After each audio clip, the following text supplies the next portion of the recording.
Assalamualaikum warahmatullahi wabarakatuh. Perkenalkan, nama saya Nailus Salsabila Firdaus dengan NIM B922191119 dengan rekan saya Husnul Khotimah dengan NIM B02219019. Video ini dibuat untuk memenuhi tugas mata kuliah Ekonomi Mikro dengan tema Teori Biaya.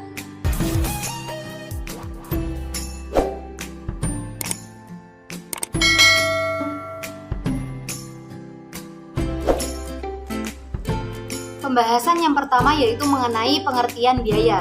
Biaya adalah suatu pengorbanan yang harus dilakukan untuk melaksanakan suatu proses produksi yang dinyatakan dengan satuan uang sesuai harga pasar yang berlaku, baik yang sudah terjadi ataupun yang akan terjadi. Namun beberapa lainnya juga mengatakan bahwa biaya adalah sebuah bentuk pengeluaran yang dilakukan oleh suatu pihak, baik itu individu maupun perusahaan, untuk mendapatkan manfaat lebih dari tindakan tersebut.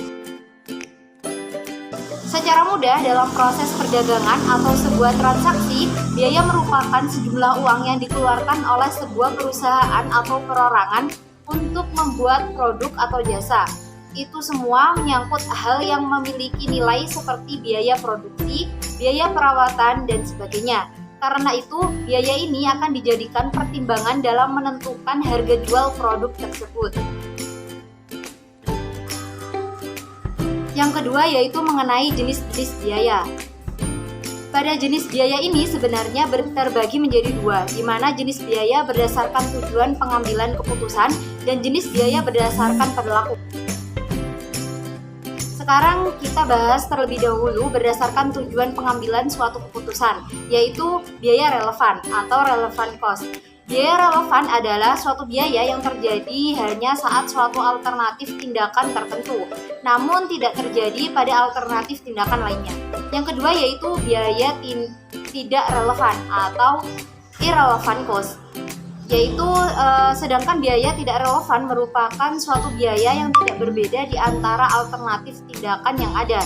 Biaya tidak relevan itu tidak akan mempengaruhi pengambilan suatu keputusan dan akan tetap sama jumlahnya walaupun tanpa memperhatikan alternatif lainnya yang dipilih. Di awal adalah jenis biaya berdasarkan tujuan pengambilan keputusannya. Jenis biaya lainnya adalah jenis biaya yang berdasarkan perilaku, di mana dibagi menjadi tiga, yaitu biaya tetap atau fixed cost. Biaya tetap merupakan suatu biaya yang jumlah totalnya akan tetap konstan atau tidak berubah dan tidak akan dipengaruhi oleh perubahan volume suatu aktivitas atau kegiatan. Yang kedua yaitu biaya variabel atau variable cost. Biaya variabel merupakan biaya yang jumlah totalnya dapat berubah secara sebanding dengan perubahan volume kegiatan atau aktivitasnya. Semakin tinggi volume kegiatan atau aktivitasnya, maka secara sebanding akan semakin tinggi juga biaya variabelnya. Sebaliknya, apabila semakin rendah volume atau kegiatannya, maka secara sebanding akan semakin rendah juga biaya variabelnya. Yang ketiga yaitu biaya semi variabel atau semi variable cost atau mixed cost. Yang terakhir adalah biaya semi variabel yang merupakan suatu biaya yang memiliki elemen biaya tetap, namun memiliki biaya variabel di dalamnya. Elemen biaya tetap ini merupakan jumlah biaya minimum untuk dapat menyediakan jasa, sedangkan pada elemen biaya variabel adalah suatu bagian dari biaya semi variabel yang dipengaruhi oleh volume kegiatan. Penggolongan biaya. Ada jenis, ada juga penggolongan pada biaya. Seperti yang perlu kamu ketahui bahwa penggolongan biaya ini ditentukan sesuai dengan tujuan yang hendak dicapai.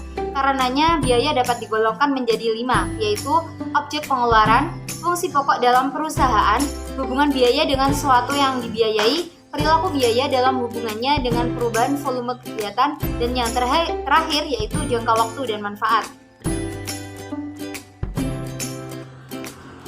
Selanjutnya yaitu mengenai unsur-unsur biaya. Di dalam biaya terdapat beberapa unsur yang membentuk menjadi satu kesatuan. Adapun unsur-unsur biaya adalah sebagai berikut.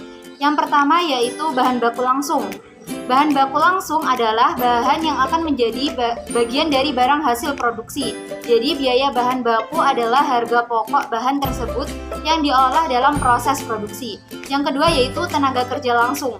Biaya tenaga kerja langsung adalah semua balas jasa yang diberikan oleh perusahaan kepada semua karyawan sesuai dengan fungsi di mana karyawan ditempatkan atau bekerja pada perusahaan. Yang ketiga yaitu bahan baku tidak langsung. Biaya bahan baku tidak langsung adalah biaya yang dikeluarkan untuk bahan baku yang diperlukan untuk bisa menyelesaikan suatu produk, tapi skala pemakaiannya cenderung lebih kecil. Yang keempat yaitu biaya tidak langsung. Biaya tidak langsung adalah biaya gabungan atau joint cost atau biaya overhead untuk semua satuan output yang diproduksi. Sekian presentasi dari kelompok 8. Kurang lebihnya saya Nailus Salsabila Firdaus. Mohon maaf. Assalamualaikum warahmatullahi wabarakatuh.